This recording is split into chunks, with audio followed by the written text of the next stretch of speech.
네, 반갑습니다. 이번 시간에는 신경계에 대한 전체적인 내용을 선생님이랑 함께 정리하도록 하겠습니다. 우선 첫 번째 개념인 신경계를 구성하는 신경세포인 뉴런에 대해서 살펴보겠습니다. 모든 이제 생명체의 기본 단위는 뉴런 세포고, 그 다음에 생명체의 기본적인 단위 이루는 세포 중에서 특히 모양이 독특하게 발달한 신경적인 자극을 수용 및 전달하는 세포를 신경세포 혹은 뉴런이라고 얘기를 합니다.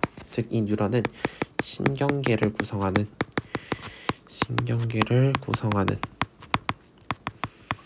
구조적이고 기본적인 단위이다라고 얘기를 합니다. 즉, 신경계의 가장 기본적인 단위를 우리는 신경세포다라고 부릅니다. 이러한 신경세포는 다음과 같은 형태를 가지고 있습니다.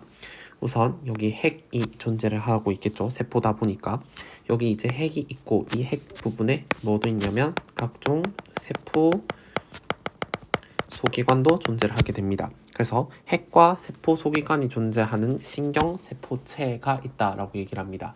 그러면 여기서는 세포 소기관, 즉 마이토콘드리아와 같은 기관이 있으니까 당연히 물질 대사가 일어난다라고 할 수가 있겠죠. 즉, 신경세포체는 뉴런에서 가장 핵심이 되는 부분으로 이 세포가 세포의 기능을 유지할 수 있는 물질 대사가 일어나는 부분이에요. 그 다음에 신경세포체 주위로 이런 식으로 지금 가지가 이렇게 뻗쳐 있는 것을 볼 수가 있고, 우리는 이것을 가지돌기, 영어로는 덴드라이틱이라고 합니다. 이 가지돌기는 다른 외부 자극을 수용하는 역할을 합니다. 다른 뉴런 혹은 일반적인 세포들도 신호를 전달하기도 하거든요. 또는 다른 세포로부터 오는 부터의 자극을 혹은 신호를 수용하는 역할을 합니다. 그러면 이 뉴런도 어떤 자극을, 예를 들어 지금 선생님이 주황색으로 표시를 해볼게요. 자, 이렇게 자극을 받았어요. 그러면 다른 뉴런으로 이렇게 자극을 쭉 전달을 이렇게 해줘야 되겠죠. 이렇게 다른 뉴런으로 자극이 이동할 때 얘를 우리는 축삭돌기를 이용한다라고 얘기를 합니다. 즉, 축삭돌기라는 건 신호를 전달하는 역할을 하는 거죠. 얘는 신호를 전달한다. 즉, 신호를 수용하는 역할은 가지돌기에서 하고, 신호를 전달하는 역할은 축삭돌기에서 하는 거예요. 그럼 이렇게 신호가 이제 쭉 가서 여기 특이하게 선생님이 지금 뭐라고 적어놨냐면 축삭돌기 말단이다 라고 적어놨습니다. 이 축삭돌기 말단 부분에는 신경 전달 물질이 정말 많이 포함되어 있어요. 그래서 신경 전달 물질이 많이 포함되어 있기 때문에 시냅스 연결이라는 걸 하거든요. 이 시냅스 연결에서 화학적 자극의 이동이 일어난다 라고 우리가 보통 뉴런, 신경세포에 대해서 얘기를 합니다. 그럼 이러한 뉴런은 크게 두 가지로 구분을 할 수가 있습니다. 그래서 얘는 첫 번째 형태적 특징에 따라 구분을 할 수가 있는데, 옆에 먼저 요거부터 정리를 해보고 갈게요. 자, 뉴런은 크게 두 가지로 구분할 수 있습니다. 자, 뉴런의 종류는 크게 분류를 하면 첫 번째, 형태학적 특징에 따라 분류를 할 수 있습니다. 형태학적 특징. 다음 두 번째, 기능적 특징에 따라서 구분을 할 수가 있습니다. 이때 우리는 이 형태학적 특징에 따른 구분을 다른 말로 뭐라고 하냐면 마리집의 유무에 따른 구분이다 라고 얘기를 합니다. 이렇게 마리집을 가지고 있는 아이가 있고 마리집을 가지고 있지 않은 아이가 있겠죠. 형태학적 특징으로 구분했을 때 마리집을 가지고 있는 아이는 우리는 마리집 뉴런이다. 마리집 뉴런 또는 마리집 쌤이 아이패드를 산 지 얼마 안 돼서 좀 익숙하지 않아요. 양해 좀 해주세요. 그래서 마리집 신경이다 라고 부릅니다. 자, 마리집이 없는 거는 민 마리집 뉴런이다. 그리고 이게 선생님이 산 지 얼마 안 돼서 그런가 잘 익숙하지가 않아요. 민마리집 글씨도 별로 안 예쁘고, 쌤 이렇게 글씨가 안 예쁘지 않거든요. 혹은 민마리집 신경이다 이렇게 부릅니다. 그 다음 얘를 기능적으로 구분했을 때의 특징은 크게 세 가지입니다. 먼저 감각을 중추로 전달하는 감각 뉴런, 구심성 뉴런. 얘는 자극을 중추신경계로 전달하는 역할을 해요. 그 다음에는 연합 뉴런이 있습니다. 연합 뉴런은 중추신경을 구성하고 있죠. 얘는 중추신경계를 구성한다. 자극을 종합하고 판단해서 명령을 전달하는 역할을 연합 뉴런이 합니다. 그럼 이러한 명령을 원심성 뉴런이 전달을 하게 되죠. 얘는 명령을 반응기로 전달하는 역할을 한다라고 생각을 하시면 됩니다. 자, 이렇게 얘네들을 형태학적으로 구분했을 때 선생님이 지금 하이라이트를 치는 구심성 뉴런과 원심성 뉴런은 모두 마리집 뉴런에 속하고 연합 뉴런만 혼자 민마리집 뉴런에 속한다라는 것을 알 수가 있습니다. 그러면 이렇게 마리집 뉴런과 민마리집 뉴런으로 구분했을 때 차이점은 우선 이겁니다. 이 말이집은 신경세포에서 무슨 역할을 하냐면 절연체 역할을 합니다. 자, 이 마리집은 특히 휴반세포라고 하는 세포가 휴지심에 감겨 있듯이 이렇게 축삭을 감고 있는 형태인데요. 일반적으로 이 신경 자극의 전도, 흥분 전도라고 적어놨는데요. 이 신경 자극의 전도는 모두 전기 자극입니다. 그러면 지금 이렇게 전기 자극이 민마리집 신경 같은 경우는 쭉 축삭을 따라서 축삭 말단까지 이동을 할 거예요. 근데 지금 마리집 신경 같은 경우는 전기 자극이 이렇게 갑니다. 그럼 여긴 절연체, 즉 전기가 통하지 않죠. 그러면 어떻게 돼야 되냐면 여기서 이렇게 점프가 일어나야 돼요. 자, 또 점프, 점프, 점프, 점프, 점프, 점프, 점프 해서 이런 식으로 이제 신경 자극이 전달이 되겠죠. 이걸 우리는 뭐라고 하냐면 여기 적혀 있는 대로 도약전도라고 얘기를 합니다. 이 신경이 점프를 하는 거예요. 그러면 마리집 신경에서의 도약전도는 일반적으로 민마리집 신경에서의 신경 자극 전도보다 속도가 훨씬 빠릅니다. 그럼 지금 아까 얘네들 구심성 뉴런과 원심성 뉴런은 자극을 어쨌든 전달하는 거예요. 반응기로부터 감각기로부터 수용된 자극을 중추신경계로 전달하는 역할이 구심성 뉴런이죠. 그 다음 연합 뉴런이 내린 판단 명령을 반응기로 내리는 게 원심성 뉴런이에요. 명령을 전달하는 역할. 그럼 이 아이들은 어쨌든 전달이 핵심이기 때문에 신호를 빠르게 전달을 해야 됩니다. 근데 연합 뉴런 같은 경우 뭐죠? 오래 생각하고 정확한 명령과 판단을 내리는 게 중요하죠. 그렇기 때문에 연합 뉴런은 이렇게 민마리집 뉴런으로 되어 있다라는 차이가 존재합니다.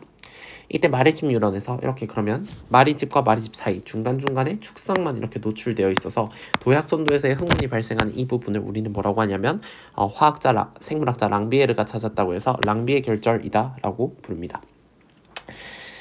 요렇게 이제 뉴런에서 도약전도가 일어나고 크게 뉴런을 요렇게 두 가지의 특징에 따라서 구분을 할 수가 있으며 마리집 뉴런에는 구심성 뉴런과 원심성 뉴런, 민마리집 뉴런에는 연합 뉴런이 있다라는 첫 번째 형태학적 특징에 따른 구분을 받습니다. 자, 두 번째로는 기능적인 구분인데요. 감각 자극이 전달되는 방식을 보겠습니다. 감각 자극은 일방향으로 전달됩니다. 즉 감각기는 우리가 말하는 흔히 말하는 피부, 눈 이런 모든 것들이 있죠. 눈에는 시각 자극이, 코에는 후각 자극이, 피부에는 촉각 자극이, 귀에서는 청각 자극이 이렇게 어쨌든 이 감각기라고 하는 건 우리 몸에서 뭐를 수용하는 기관들을 모두 통칭하는 거죠. 그렇죠. 감각을 수용하는 기관을 말합니다. 감각기는 우리 몸에서 감각을 수용하는 모든 기관을 통칭하는 용어예요. 지금 여기서는 피부를 제일 대표적으로 예를 들었습니다. 그럼 감각기로부터 자극이 갑니다. 자극이 수용이 돼요. 그럼 자극을 수용하니까 이 아이는 헷갈리기 쉬울 때 얘 가지돌기예요. 가지돌기. 그 다음에 여기가 축삭돌기 말단입니다. 축삭 말단. 헷갈리시면 안 돼요. 말단.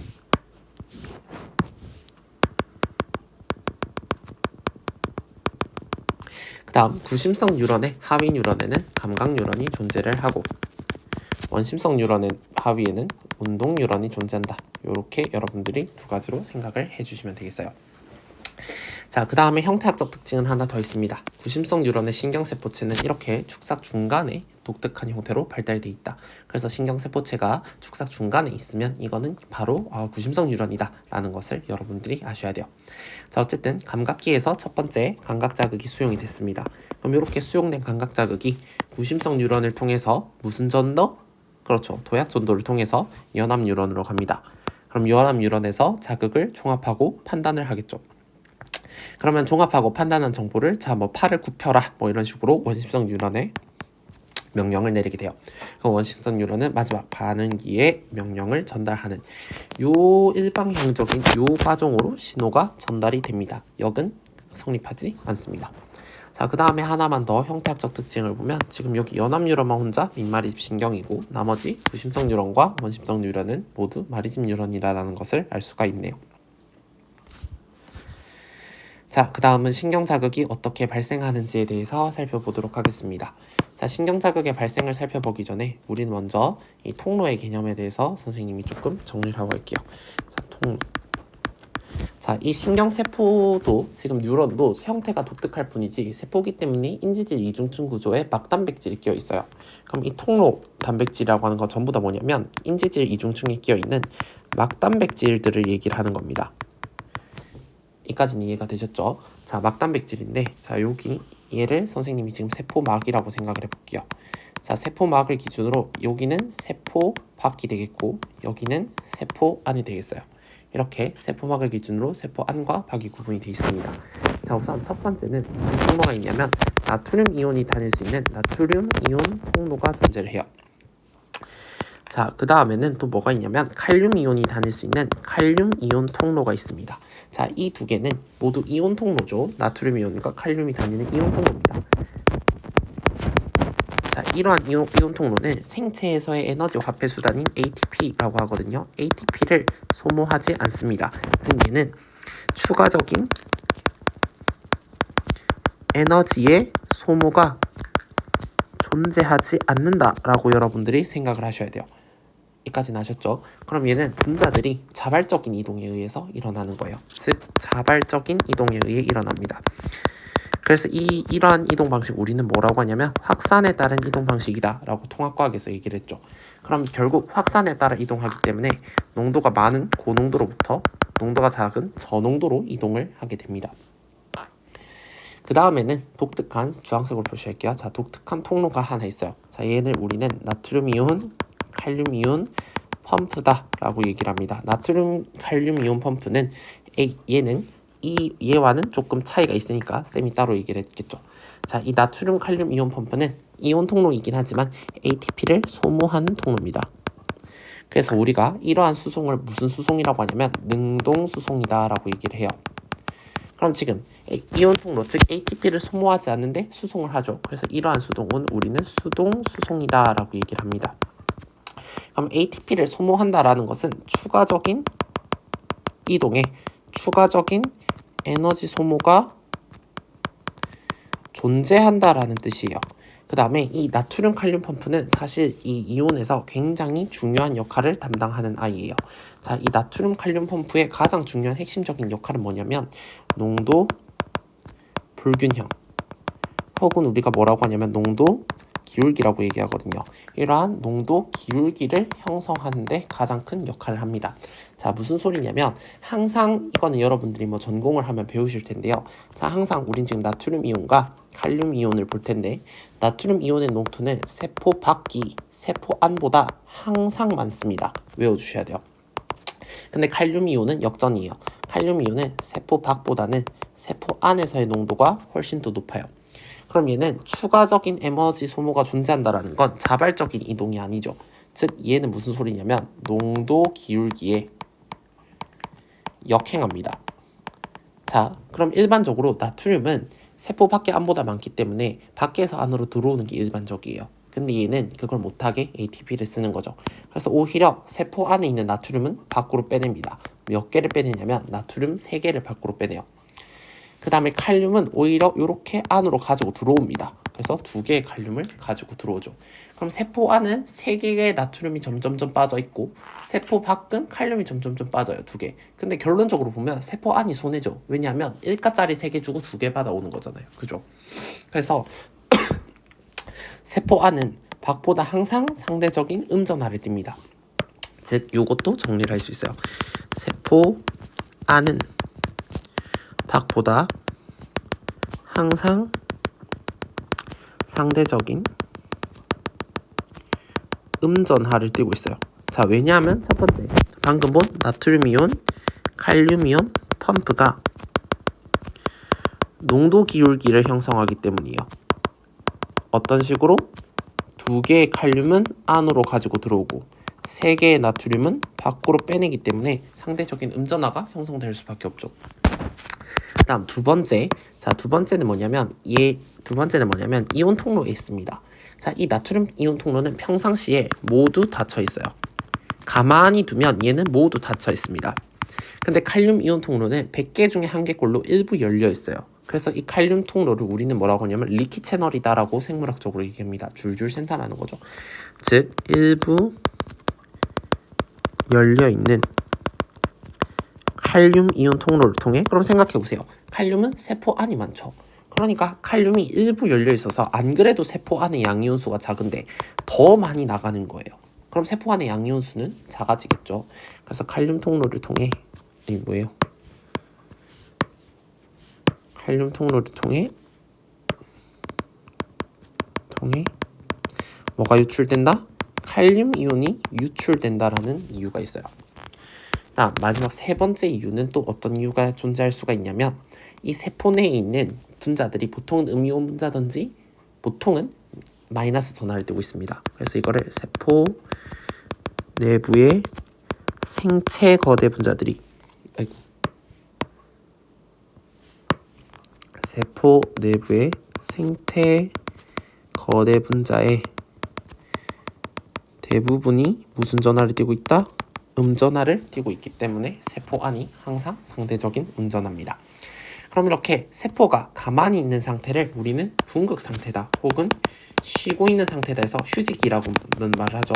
휴지 상태다 라고 얘기를 하고, 휴지 상태에서 이 세포 안에서 측정한 막전위는 마이너스 70mV입니다. 그래서 이 상태를 보면 나트륨 칼륨 펌프에 의해서 칼륨은 2개가 안으로 들어오고요, 나트륨은 3개가 밖으로 나가고, 나트륨 통로와 칼륨 통로는 닫혀 있습니다. 이때 칼륨 통로는 일부 한 100개에서 1개 정도는 열려 있어요. 자, 그 다음에 여기에 자극을 만약에 줬습니다. 자, 자극을 줘서 역치가 무슨 뜻인 줄 알죠? 역치전이는 뉴런이 자극을 느끼기 위해 필요한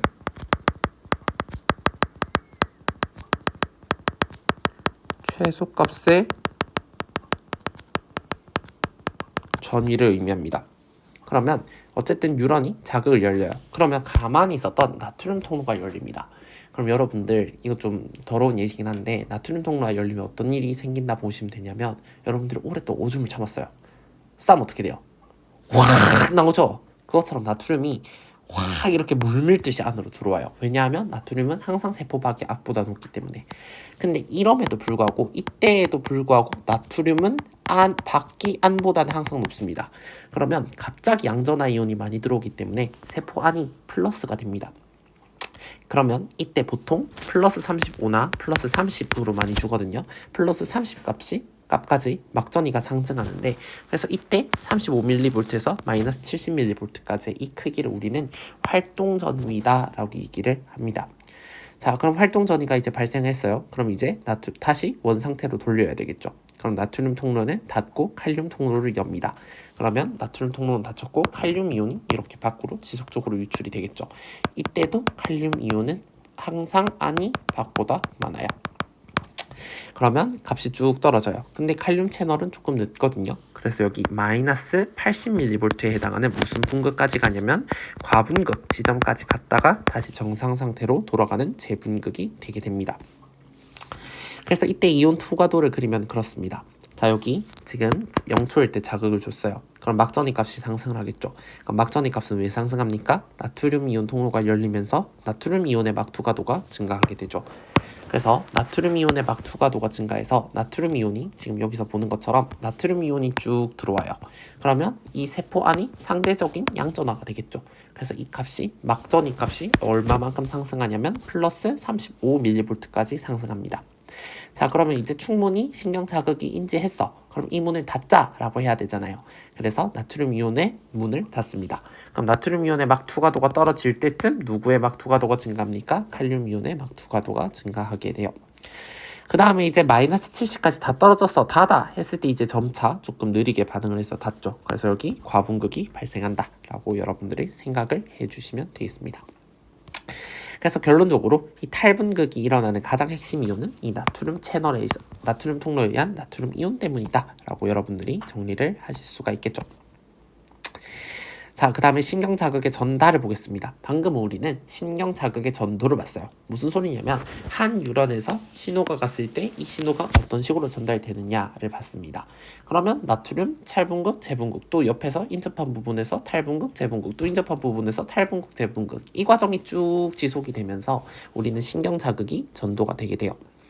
근데 신경 자극의 전달이라고 하는 건 뉴런과 뉴런 사이에 어떻게 전달이 될 거냐, 즉 우리는 시냅스라는 것을 이용해서 전달을 하게 됩니다. 시냅스라고 하는 것은 뭐냐면 틈새인데요. 축삭돌기 말단 부분과 가지돌기가 이어진 틈새 부분을 얘기를 합니다. 자, 지금 여기 시냅스 틈이 있죠. 시냅스 틈을 기준으로 축삭 말단이 있는 이 신경세포를 우리는 뭐라고 하냐면 시냅스 앞에 있는 뉴런이라 해서 시냅스 이전 뉴런, 시냅스 전 뉴런이라고 표현을 하기도 합니다. 그 다음에 지금 선생님이 파란 색깔 하이라이트로 한 얘는 시냅스 이후에 있죠. 가지돌기로 연결돼 있죠. 그래서 얘는 시냅스 후 뉴런 혹은 시냅스 이후 뉴런이다 라고 우리가 얘기를 합니다. 그럼 흥분 전도는 흥분의 전달은 항상 시냅스 이전 뉴런에서 시냅스 이후 뉴런으로 이동을 해야 되고, 하나의 세포에서는 이렇게 양방향으로 이동을 할 수가 있어요. 근데 이 방향은 안 됩니다. 오로지 이 방향만 가능한 거예요. 자, 왜 그러냐 봤더니 축삭 말단에는 선생님이 아까 뭐라고 했냐면 신경 전달 물질이 많다라고 했어요.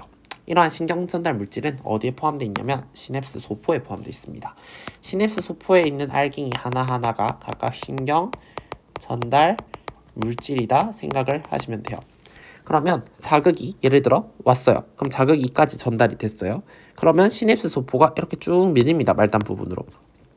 그럼 말단 부분을 물려서 얘네들이 세포막과 합쳐져요. 세포막과 뭐가 됐냐면 융합된다라고 얘기를 합니다. 그럼 세포막과 융합이 되면서 자동문 열리듯이 쫙 이렇게 시냅스 소포가 열리는 거예요. 그럼 신경 전달 물질은 여기는 많은데 여기는 작죠. 그래서 확산에 의해서 이렇게 신경 전달 물질이 확산이 됩니다. 그러면 이 가지돌기에는 뭐가 있냐면 신경 전달 물질을 수용할 수 있는 수용체가 존재를 해요. 그러면 축삭돌기 말단에서 시냅스 소포로부터 확산이 되어서 나온 신경 전달 물질 대표적인 예시는 아세틸콜린이 있습니다. 아세틸콜린. 이러한 아세틸콜린과 같은 신경 전달 물질이 시냅스 이후 뉴런의 가지돌기의 수용체와 이렇게 결합을 합니다. 그럼 이 통로는 이온 통로인데요. 어떤 통로냐면 나트륨 이온 통로입니다. 그러면 수용체가 확 열려서 항상 나트륨 이온의 농도는 세포 밖이 안보다 높다 했죠. 그러면 나트륨 이온이 확산을 통해서 들어올 거예요. 확산을 통해서 들어오면 아까 어떻게 됐죠? 여기서 막전이가 이렇게 상승해서 활동전이 값이 나타나는 탈분극이 나타나는 걸 파악을 할 수가 있었죠. 똑같은 논리입니다. 신경전달 물질에 의해서 통로가 열리면 나트륨 이온이 유입이 된다. 그래서 여기서 다시 활동전위가 값이 생성이 되고 또 옆에 탈분극, 재분극, 탈분극, 재분극, 탈분극, 재분극이 쭉 이어지면서 신경자극이 전도가 된다라는 것을 알 수가 있습니다. 그렇기 때문에 아까 선생님이 처음에 이 기능적 구분할 때 이 기능적 구분에서의 신경자극은 한 방향으로 전달되는 이유는 뭐죠? 지금 여기 다 노란색으로 볼까요? 여기 지금 다 뭘로 이루어져 있죠? 시냅스로 이루어져 있죠. 시냅스로 이루어져 있기 때문에 요 이동은 가능하지만 이 이동은 불가능하다라는 거예요. 여기도 마찬가지로 이쪽으로 이동은 가능하지만 그 역방향으로 이동은 불가능해요. 그렇기 때문에 시냅스에서 본다면 전체적으로 일방향으로밖에 전달을 할 수가 없다라는 걸 우리는 신경자극의 전달이다라고